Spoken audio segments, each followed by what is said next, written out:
వెంకటేశ్వర లీలలు. కైలాసమున భృగు మహాముని బ్రహ్మదేవుని పరీక్షించడం జరిగినది. ఇక శంకరుని పరీక్షించడం కొరకు సరాసరి కైలాసమునకు వెళ్ళినాడు భృగువు. ఆ కైలాసమున వెండి కొండపై శివుడు ప్రమద గణము శివనామ జపధ్యాన మునర్చుచుండా తన్మయుడు ఉండెను. కైలాసలము మీద ఎక్కడ వినెను పవిత్ర పంచాక్షరి మంత్ర ప్రణవ నిస్వనములే. ఎక్కడ చూచినా భక్తతతుల శివభక్తి పారవశ్యమే. భృగు మహాముని పరమేశ్వరుని ప్రత్యేక మందిరింపు దిక్కుగా వెడలినాడు. అందమైన ఆ మందిరము చెంతకు వెడలి కావలి ఉన్న వారిని శంకరుడు ఏమి చేయుచున్నాడని అడిగాను. అప్పుడొకడు, ఆర్య, ప్రస్తుత సమయమున శంకరుడు తన నిజసతి పార్వతీదేవితో కూడి ఏకాంతకేయులో ఉన్నాడు. ఇప్పుడు మీకు ఆయన దర్శనం అవడం దుర్లభము కనుక తాము మరొకసారి రావాల్సిందని వినయముగా చెప్పాను. కాదు, నేను ఇప్పుడే లోనికి పోయి తీరవలని అన్నాడు భృగువు. కూడదని చెప్పి చూచినారు, కానీ భృగువు మంకుపట్టు వీడలేదు. 6 3 అయినా 3 6 అయినా లోనికి వెళ్ళవలసిందే, వెళ్ళి తీరాల్సిందని ఓంకరించి లోనికి ప్రవేశించినాడు. కేలి విలాసములు జరుగుతున్న ఆయుధ దంపతులకు ఆటంకము కలిగెను. పార్వతీదేవి పరపురుషుడకు భృగువును చూచినదై సిగ్గు దొంతరలు ముంచుకుని రాగా ప్రక్కకు తొలగిపోయినది. శంకరునకు ఎక్కలేని కోపం వచ్చింది. మహా ఉగ్రమూర్తి అయి, ఓయి భృగువు, మునివై ఉండి నీకు మర్యాద తెలియకపోవడం ఆశ్చర్యంగా ఉన్నది. ఏకాంతముగా కాంతతో శయ్యాకారమును ఉండినప్పుడు ఆ మందిరములలో అన్యులు ప్రవేశించరాదని సామాన్య ధర్మము నీకు తెలియదా? అసలు నీవు నా అనుమతి లేనిదే లోనికెందులకు వచ్చితివి? బ్రహ్మ వంశమున పుట్టి మహా తపస్సు అందించిన కీర్తిశాలివగు నీ అట్టి వానికిట్టి పాపకృత్యమునంచుడు తగినదగునా? నీ ముఖమును జూచుడే శుభకరము కాదు. నిన్ను కనికరించి విడిచిచుంటిని, కానీ లేనిచో నిన్ను నాశనమొరంచుట ఎంత పని? చీ, వేగముగా బయటకు పొమ్మని దూషించి వదిలి వైచెను. శివుడు తనను దులిపి విడిచినను భృగువునకు చీమ కుట్టినట్లు కూడా లేకపోయెను. పైపెచ్చు లోపల నవ్వుకొని బయటకు వచ్చెను. ఈ శంకరుడు కూడా సత్వగుణ ప్రధానుడు కాకపోయెను. ఏకాంత మందిరమున ప్రవేశించితనని మండిపడినాడు. దానికి మించి తిట్ల వర్షమును కురిపించినాడు. మహావిరాగి అయిన ఈ శంకరుని కూడా కోపం వచ్చిందే. దీనికి ఆయన కల తామస గుణమే కారణం కదా అని అనుకునేను. తామస గుణ ప్రధానుడచే ఈ శంకరుడు తామస భావన నేను వచ్చిన పనిని గ్రహించలేకపోయినాడని అనుకొచ్చు భృగు మహర్షి కైలాసమును వీడి వెళ్ళినాడు. వైకుంఠమున భృగువు శ్రీహరి వక్షస్థలమును తన్నుట. కైలాసమును వీడి ఆ భృగువు ఉత్కంఠతో వైకుంఠమునకు వెళ్ళినాడు. బ్రహ్మను పరీక్షించడం జరిగినది. శంకరుని పరీక్షించడం జరిగినది. శ్రీ మహావిష్ణువు పరీక్షించవలసి ఉన్నది. అందువలననే భృగువు శోభాయమానమగు వైకుంఠమునకు ప్రయాణమై వైకుంఠమును చేరినాడు. అచల శ్రీ మహావిష్ణువు సొగసు వెలార్చు సుందర మందిరమును ప్రవేశించినాడు. ఆహా, ఆ లక్ష్మీనారాయణులు దివ్య స్వరూపములు! శ్రీ మహావిష్ణువు శేషపానుపై టీవీగా పవలించుటలో గల ఆ వంపు సొంపు ఎంతో చక్కగా ఉన్నది. పవలించుచున్న శ్రీమన్నారాయణి పాద కమలములను లక్ష్మీదేవి తన కర కమలములను మెల్లమెల్లగా ఒత్తుచున్నది. హృదయమున భృగు మహర్షి నారాయణ స్మరణ మొనర్చినాడు. తదుపరి ఒక్కసారిగా శ్రీమన్నారాయణ చెంతకేగి అదురు బెదురు లేకుండా ఆయన పవిత్ర వక్షస్థలమును తన్నినాడు. శ్రీ మహావిష్ణువు యొక్క వక్షస్థలమును తన్నుట ఎవ్వరూ ఎప్పుడూ సాహసించని పని. దానిని భృగువు చేసినాడు. లక్ష్మీదేవి పొందిన ఆశ్చర్యమునకు అంతు లేకుండా పోయింది. తనను తన్నినందుకు వైకుంఠవాసుడు చలించలేదు. వీసమెత్తైన కోపమును పొందలేదు. పైగా తన పాన్పు నుండి దిగి విడలి భృగు మహాముని పాదములను పట్టుకొని, మహర్షి, నేడు నేనెంత ధన్యుడు అయితిని. మహా తపశ్శక్తి సంపన్నులకు మీ పవిత్ర పాద ధూళి వలన నా శరీరం ఎంతగానో పవిత్రమైనది. అయ్యో, మరచితిని. కుసుమ సమాన కోమలములైన మీ పాదములు నా శరీరమును స్పృశించి ఎంతగా నొచ్చుకున్నవో కదా స్వామి. ఏది మీ పాదములిటు చూపుడు అని చూచి కొంత ఒత్తెను. భృగువునకు పాదమునకు కన్ను కలదు. ఆ కంటిని శ్రీమన్నారాయుడు ఆయన పాదములు నొత్తుచు చిదిపివేశెను.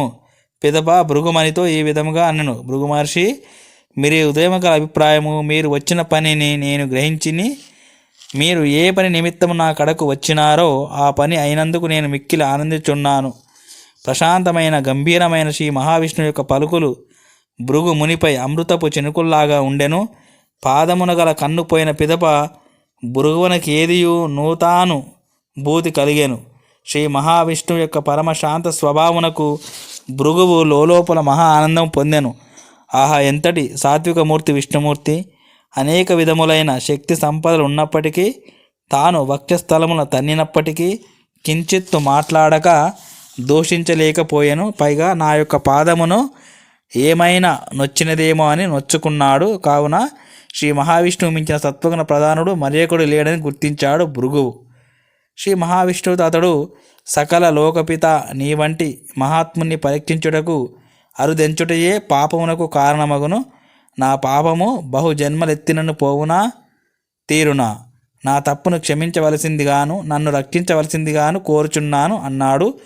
శ్రీమన్నారాయణు ముఖము నుండి చిరునవ్వు వెన్నెల కురిపిస్తూ, కన్నుల నుండి దయను మెరిపిస్తూ, భృగు మహర్షి, నీ హృదయము నేను ఎరుగును కదా. మీ పరీక్ష వలన మా గొప్పతనము మరి ఒక మా రుజువైనది, అంతే కదా.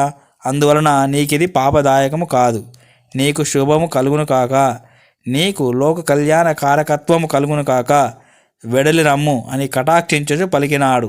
నారాయణుడు కరుణించగానే భృగువు అమ్మయ్య అనుకొని భూలోకమునకు ఉటావుటిగా ప్రయాణమయ్యాడు. శ్రీ మహావిష్ణుపై కోపగించి లక్ష్మీదేవి భూలోకమునకు పోవుట. భృగు మహాముని భూలోకమున గంగానది తీరమున చేరి అచట మహర్షులు యజ్ఞము చేయు చోటుకు వెళ్ళినాడు. వారికి తన పరీక్ష అనుభవములను తెలిపినాడు. త్రిమూర్తులలో సాత్వికున ప్రధానుడు శ్రీ మహావిష్ణువు మాత్రమేనని వారికి చెప్పి యజ్ఞ ఫలమును శ్రీమన్నారాయణునికి దారపోయవలనని సలహా ఇచ్చినాడు. మునులందరూ సంతసించిరి. అక్కడ వైకుంఠంలో విషయాలు ఎలా ఉన్నాయంటే, శ్రీ మహావిష్ణువు యొక్క వక్షస్థలముపై భృగువు తన్నాడు కదా. అందువల్ల శ్రీమన్నారాయణ హృదయమే నివాసంగా గల లక్ష్మీదేవి ఎక్కలేని కోపం వచ్చింది. వచ్చుటే ఏమి హెచ్చిన కోపంతో ఇట్లన్నది. ఎన్నడూ కోపించిన లక్ష్మీదేవి కోపించి శ్రీమన్నారాయణతో అన్నది కదా, నాథ, నా హృదయబంధు, ఏమిటి భృగువునకింత పొగరు? సర్వలోకములకు కర్తలు శాసనాధికారులైన మిమ్ములను తన్నినందుకు నాకు చాలా విచారముగా ఉన్నది. అందున మీ హృదయముపై తన్నుట వలన నేను చెప్పరాని బాధ పొందవలసి వచ్చింది. నాథ, ఆ భృగువు గర్వాంధుడై మీరు హృదయముపై తన్నగా దుష్టుణ్ణి మీరు దండించవలసింది కదా. దండించలేదు సరికదా, పైగా అతని పాదములను ఒత్తినారు. అది ఉత్తమ కార్యమా? నాకది ఎంతటూ అవమానమును కలిగించినది. ఆ అధముడైన మునిని నేను సర్వనాశ మొనర్చగోరుచున్నాను అన్నది. శ్రీ మహావిష్ణువు, నా హృదయేశ్వరి లక్ష్మి, నీవు భక్తులకు నాకు మధ్య గల సంబంధము ఎరుగక ఇట్లు కోపము తెచ్చుకుంటున్నావు. నా యొక్క భక్తుల మనోభావములను అర్థము చేసుకునుట ఇతరులకు శక్యం కానిది, అది నాకు మాత్రమే అర్థమగును. భృగు అనినా ఎవరనుకున్నావు? అతడు మహాజ్ఞాని, జ్ఞానేక భక్తుడు నన్ను అవమానించునా? అతడు ఈనాడు మహా ఉత్కృష్ట కార్యాన్ని నిర్వర్తించుటకు మాత్రమే వచ్చాడు. ఆ కార్యము నెరవేర్చుటకు నన్ను తన్నినాడు, కానీ మరొకటి కాదు.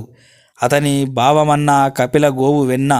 అదేయుగాక భక్తులు మనకు బిడ్డల వంటి వారు. బిడ్డలు చేయి పనులకు తల్లిదండ్రులు కోపం తెచ్చుకొని వారిని తెలుసుకొనక దండించుట తగున. కనుక ఓ ప్రాణేశ్వరి లక్ష్మి, నీవు శాంతమును పొందవలసి ఉన్నది అని అన్నాడు. మెల్లమెల్లగా చల్లగా నీతులు చెప్పినాడు. కానీ లక్ష్మీదేవి కోపమును ఆయన ఉపశమింపలేకపోయాడు. రమాదేవి ఒడలు మండిపోయినది. ఆవేశమే తానై ఇట్లన్నది. ప్రాణప్రియ, నాథ, భృగువు చేసినది మీకు ఇష్టము కావచ్చు, నాకు కాదు. నా నివాసమగు మీ హృదయమును తన్ని నన్ను బాధ పొందించిన ఉసురు ఊరకని పోదు. అతడు అనుభవించే తీరవలను, దుర్మార్గుని శిక్షించే తీరవలను, లేనిచో మరింత విజృంభించును. పగ తీర్చుకొనక నేనొక క్షణమేని విశ్రమించలేను. ఆ భృగువును సమర్థించిన కారణముగా నేటితో మీకు నాకు గల సాన్నిధ్యము బెడిసి కొట్టినది. ఆ బ్రాహ్మణ అదాముడు మన ఇద్దరును ఈ విధముగా వేరు చేసిన వాడయ్యనని అని అంచుకోలేని కోపంతో బ్రాహ్మణులు భూలోకమున దరిద్ర అవస్థలు అనుభవించెదరుగాక. దారిద్ర్యమును అనుభవించుటకు తమకు గల ఉన్నత విద్యలను అమ్ముకొనుచు దుర్భర జీవితములను గడుపుదురుగాక అని చెప్పించెను. లక్ష్మీదేవి తన భవిష్యత్తు గురించి ఆలోచింపసాగినది. కట్టుకున్న భర్తయే కాక తన హృదయంలో భద్రంగా దాచుకున్న భర్త అగు శ్రీ మహావిష్ణువుతో స్పర్ధ ఏర్పడింది కదా. అయినా ఇప్పుడింకా తానేమి చేయవలసి ఉన్నది? అవమాన దగ్ధ హృదయంతో భర్త వద్ద నుండుట కన్నా ఎక్కడో ముక్కు మూసుకొని ఒకచోట తపస్సు చేసుకోవడం మంచిదని రమాదేవి యోచించినది. నేను మరి వైకుంఠంను వదిలి వెళ్ళిపోతున్నాను అంది లక్ష్మి. మనసు మార్చుకొనమన్నాడు. నారాయణుడు బ్రతిమలాడాడు. ఎంత బ్రతిమాలినా లాభం శూన్యం అయినది. పట్టుదల వీడలేక లక్ష్మీదేవి వైకుంఠాన్ని వీడి బయలుదేరింది భూలోకానికి. పర్వతములు, కొండలు, కోనలు, గట్లు, పుట్టలు, మొక్కలు, నదులు, నదాలు, సముద్రాలు, జలపాతాలు దాటుకుంటూ ప్రయాణం సాగించింది. ఎంత అందమైనది ప్రకృతి! పచ్చదనాల శోభలు, ప్రకృతి రమణీయ సంపద మున్నగు వానితో తులతూగుచున్నది. హరిత నీల భరిత ధూమ్ర వర్ణ కాంతివంతమై ఉన్నది. రమాదేవి భూలోకమున తన ప్రయాణం సాగించి గంగతో సమానమైన పుణ్యనది అయిన గోదావరి నదీ తీరము చేరింది. గోదావరి అందము గోదావరిదే, దాని గమనంలోని సొగసుదనము దానిదే. పురాణ ప్రసిద్ధ గోదావరి నదిని లక్ష్మీదేవి చేరినది. గోదావరి తీర స్థలమున కొల్లాపురం అనునది ఉండేది. కొల్లాపురము వద్ద ఒక చక్కని పర్ణశాలను నిర్మాణం చేసుకొని అచట లక్ష్మీదేవి తపస్సు ప్రారంభించినది. ఓం శాంతి శాంతి శాంతి. హరి ఓం తత్సత్. సర్వం శ్రీరామకృష్ణార్పణమస్తు.